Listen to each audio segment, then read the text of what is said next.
이제부터는 E7포 숙련 기능 인력 점수제의 계산법에 대해서, 점수 계산법에 대해서 말씀을 드리겠습니다. 첫 강의에서 나왔듯이 산업 기여 가치도 연간 소득이 10점 이상인 자 중에 52점 이상이면 신청할 수 있는 자격이 주어진다 그랬죠. 최근 2년간 연간 평균 소득이 2,600만 원이면 10점, 3,000만 원이면 15점, 3,300만 원이면 20점의 점수를 배당하게 돼 있어요. 이것은 세무서에서 발행하는 소득금액 증명원 그 기준을 중심으로 나오는 겁니다. 미래기여가치도가 4가지가 있어요. 토탈 35점이 나오고 그 다음에 총점이 72점이 나오면 역시 또 그 지원할 수 있는 자격이 주어지겠죠. 그래서 미래기여가치도 첫 번째 숙련도라는 게 있는데, 이 기능사, 산업기사, 그 다음에 기사 자격증에 따라서 10점, 15점, 20점의 점수를 배당하게 돼 있어요. 지금 현재 일하고 있는 그 분야와 같은 자격증이어야 돼요. 그리고 국내 자격증이어야 되는 거예요. 이 두 가지를 명심했으면 좋겠어요. 예를 들어서 내가 용접 일을 하고 있어요. 그래서 회사에서는 계속 용접을 하는데 내가 기능사 자격증이 도장에 대한 기능사 자격증을 갖고 있다. 이럴 경우는 인정되지 않습니다. 내가 일하는 게 용접이라면 용접 기능사 자격증을 가지고 있어야지만 10점의 점수를 받을 수 있는 거예요. 내가 본국에서 용접 기능사 자격증을 갖고 있었어요. 그래서 그 기능사 자격증을 가지고 우리나라에 들어왔는데 지금 하는 일이 마침 또 용접이에요. 이럴 경우도 기능사 자격증을 인정하지 않습니다. 국내 자격증만을 인정한다는 것을 꼭 명심해 주시기 바랍니다. 기량검증이라는 게 있는데 이것은 법무부 장관이 정하는 기관에서 시행하는 기량 검증을 말합니다. 국가뿌리산업진흥센터에서 하는 기량 검증에 통과가 돼야 된다라고 생각하시면 될 것 같아요. 여기에서 기량 검증과 자격증 소지는 중복산전이 불가합니다. 미래기여가치 학력 부분이에요. 여기 10점인데 고졸일 경우는 5점, 전문학사 이상일 경우는 10점, 학사도 10점의 그 점수를 배당하게 돼 있죠.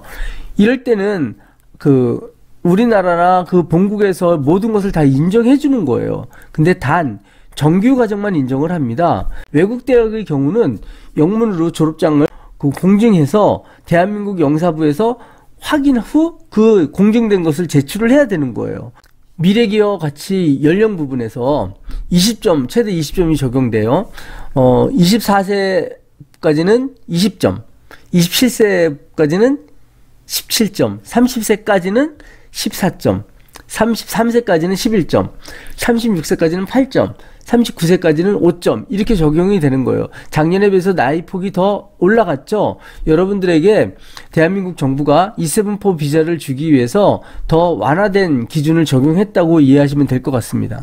기여가치 한국어 능력이에요. 여기에서 2급이면 5점, 3급이면 10점, 4급이면 15점, 5급이면 20점을 주는데 토픽에는 유효기간이 2년으로 돼 있어요. 이거를 갖다가 미리 봐놓고 2년이 지나면 제출할 수 없는 것 명심해 주시기 바라고요. 사회통합 프로그램은 공식 이수증이나 단계별 확인서를 제출해야 합니다. 근속 기간에 대해서는 그래서 한 회사에서 4년을 근무하면 4점을 주고요. 8년을 근무하면 8점을 주는 겁니다. 그런데 여기서 꼭 명심하셔야 될 게 뭐냐면 E7포를 신청하는 그 시점에 있는 그 회사에서 근무한 경력만 인정을 한다는 거예요. 예를 들어서 한국에서 8년 동안 일을 했는데 지난 회사에서 5년을 일하고 요번에 있는 회사에서 3년을 일을 했어요. 그럴 경우는 3점밖에 받을 수 없습니다. 보유자산 부분이에요. 이 부분도 되게 중요하다고 생각을 했습니다. 전 강의에서 말씀드렸듯이 E7포 비자를 받으면 가족 초청이 가능해요. 나 혼자라면 기숙사에서 살 수 있어요. 가족들과 함께 같이 기숙사에서 살 수는 없겠죠.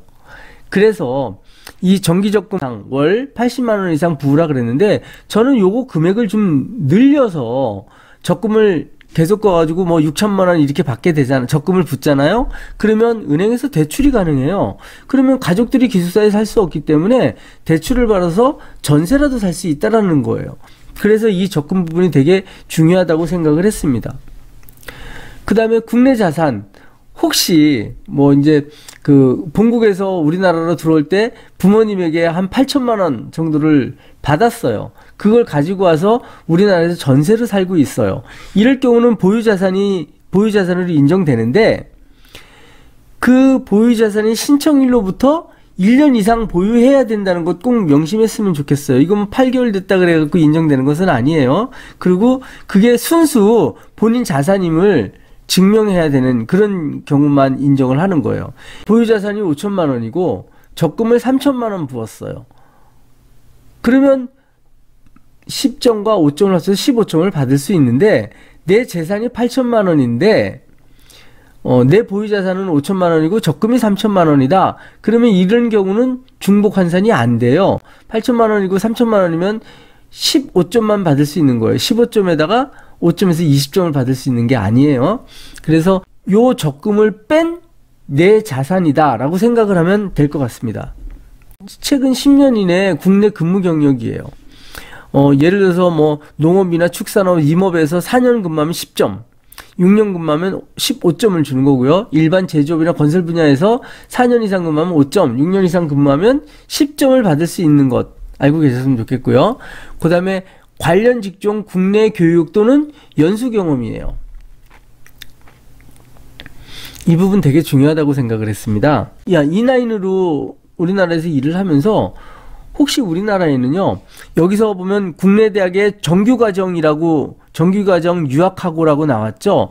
이 부분이 우리나라는 학점은행제라든지 인터넷으로 강의하는 사이버 대학이라든지 이런 것들도 다 정규과정으로 인정해주게 돼 있어요. 그렇다면 이렇게 인터넷으로 공부하는 경우는 저녁에 퇴근하고 기숙사에 들어가서 강의를 들으면서 공부를 할 수 있다라는 얘기예요. 그래서 여러분들이 우리나라에 와서 열심히 일을 해서 돈을 버는 것도 좋은 목적이 되겠지만, 그 와중에 유학 비자로 바꾸지 않고 그냥 E9이라는 비자를 가지고 대학을 다닐 수 있는 굉장히 좋은 기회라고 생각을 합니다. 그래서 저는 이 부분을 아주 강력하게 강조를 하고 싶은 게, 여러분들이 E7-4를 하지 않아도 괜찮아요. 그런데 최소한 대한민국에서 일을 하면서 대학까지 나온다면 여러분의 인생이 많이 달라질 거라고 생각을 합니다.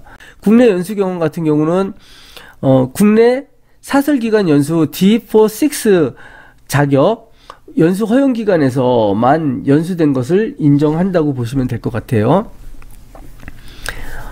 지금부터는 가점이에요. 이 가점이라는 건 그냥 보너스 점수라고 보면 되겠죠.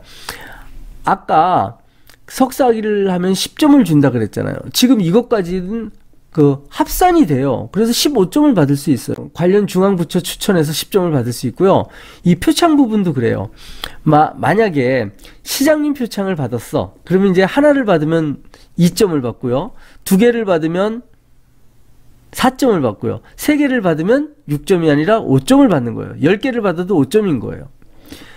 사회봉사가 200시간을 하면 3점의 점수를 받게 돼 있어요. 그런데 표창과 사회봉사는 둘 중에 본인이 점수를 높게 책정할 수 있는 것 한 가지만을 사용하게 돼 있다는 것도 알고 계셨으면 좋겠어요. 다음에 납세 실적 300만 원 이상일 경우는 5점을 받을 수 있다는 걸 알고 계셨으면 좋겠고요. 가점 부분이, 이 부분도 되게 좋은 기회라고 생각을 합니다. 읍면 지역에서 2년 이상이면 5점, 3년 이상이면 7점, 4년 이상이면 10점을 주는 제도예요. 그런데 작년까지만 하면 경기도나 인천 이렇게 광역시에서 근무한 사람들은 해당 사항이 없었어요. 그런데 올해부터는 어떤 조항이 생겼냐면, 경기도 및 광역시에서도 거주 인원이 20만 명 이하일 경우는 산정을 해주겠다는 얘기예요. 그래서 내가 2020년 1월 4일 기준으로 우리나라의 인구 분포 조사를 해봤더니, 경기도 안성시, 구리시, 포천시, 의왕시, 여주시, 양평군, 동두천시, 가평군, 과천시, 연천군, 인천시, 웅진군, 인천시, 강화군, 제주도 서귀포시가 20만 명 미만이 거주하는 시군이더라고요. 그러면 예를 들어서 경기도 안성시에서 2년간 근무했으면 5점을 주겠다는 얘기예요. 코로나19 관련 계절 근로에 참여한 사람들에게 3개월이면 3점, 2개월이면 2점, 1개월이면 1점을 주겠대요. 그러니까 이런 부분에 대해서도 굉장히 혜택이 많아졌다라고 알고 계시면 될 것 같아요. 이 부분은 미리 설명을 다 했으니까 넘어가겠습니다. 감점 50점까지예요. 출입국 관리법 위반일 경우 1회는 5점, 2회는 10점, 3회는 50점까지 감점을 하겠다는 얘기예요. 기타 국내 법령 위반일 경우 역시 마찬가지입니다. 1회는 5점, 2회는 10점, 3회는 50점까지 감점을 하겠다는 거예요. 그런데 여기서 10년 전에 위반한 거에 대해서는 계산을 하지 않겠다라는 얘기예요. 11년 전에 내가 출입국관리법 위반한 거에 대해서는 일단은 묻지 않겠다라는 거죠. 10년까지만 묻겠다라는 얘기예요. 그 다음에 3회 하면 50점인데 4회 했을 경우는 아예 이세훈부 승용 기능 인력 점수제 비자에 신청할 수 없습니다. 뿐만 아니라 그 출입국 관리법 위반을 2회해서 10점을 받았고요. 기타 국내 법령 위반으로 2회를 해서 10점을 받았어요. 그러면 이 사람은 20점에 대한 감점이 이루어지겠죠. 그런데 출입국 관리법 위반이 3회를 해서 50점을 받았어요. 기타 국내 법령 위반으로 2회를 해가지고 10점을 받았어요. 그럼 60점이잖아요. 그런데 최대 50점까지만 적용하게 되어 있기 때문에 60점이지만 50점만 적용을 한다라는 것 알고 계시면 좋겠습니다. 마지막으로 근무처 변경이 가능한가요? 네, 가능합니다.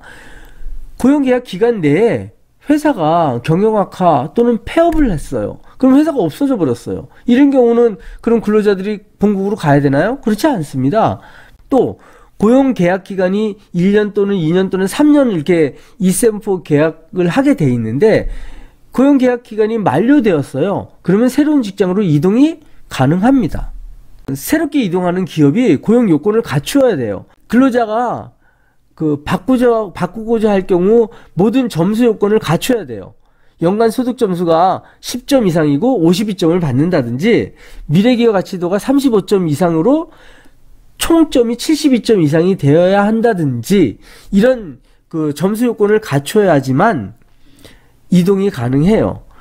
신청 시 제출 서류가 이렇게 많아요. 그런데 이 부분을 갖다 다 설명드리는 것도 무리고 또 여러분들이 영상을 보면서 받아 적기도 어렵겠죠. 그래서 밑에 주소에 요 내용들을 갖다가 그대로 업로드 해놨어요. 그러면 여러분들이 요 주소에 가서 다운받으면 되게 간단하겠죠. 그래서 준비하시기 바랍니다.